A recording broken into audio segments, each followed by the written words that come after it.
Hey, hi everyone, welcome back to my channel and again welcome to another exciting vlog. তো বলো তোমরা সবাই কেমন আছো? আশা করছি ভালোই আছো নিশ্চয়ই, আর থাকবেও আজ অনেক দিন পর চলে এলাম আমার খুবই কাছের বান্ধবীর একটি সুন্দর মুহূর্ত শুরু হতে চলছে, আর আজকেই তার সঙ্গে बड़े भाभी जी जो आके धूम मचाएंगे। आइए लगा के कब तक रास्ता देखूं सच रास्ता मिल गया बताना सबकी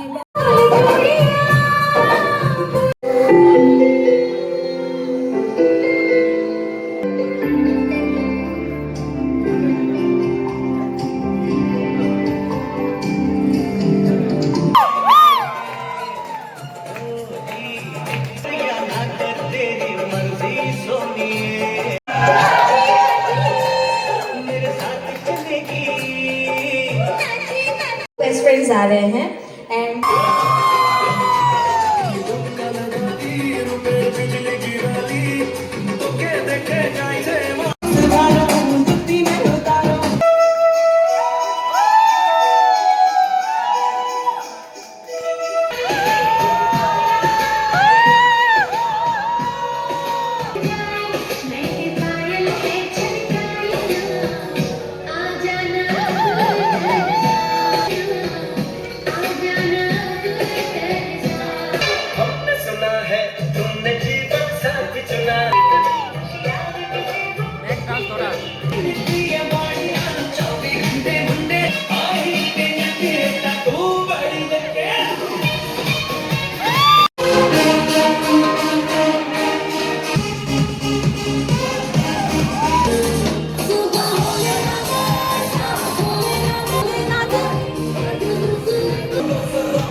তো চলো আজকের এই ব্লগ তো ছোট ছোট করে অনেক বড় হয়, পুরো 3 মিনিটের মধ্যে যতটুকু ক্লিপ পেরেছি তোমাদের সাথে সবকটা শেয়ার করে। আর তোমরা অনেকেই বলছিলে যে এতদিন থেকে কেন ব্লগ আসছে না বা কেন আসছে না, তো আজ থেকে পরপর পুরো বিয়ের ব্লগ আসছে এবং চেষ্টাও করবো প্রত্যেকদিন ব্লগ শেয়ার করার। এই ব্লগ এখানেই শেষ করলাম, দেখা হবে নেক্সট ব্লগে, ততক্ষণের জন্য টাটা।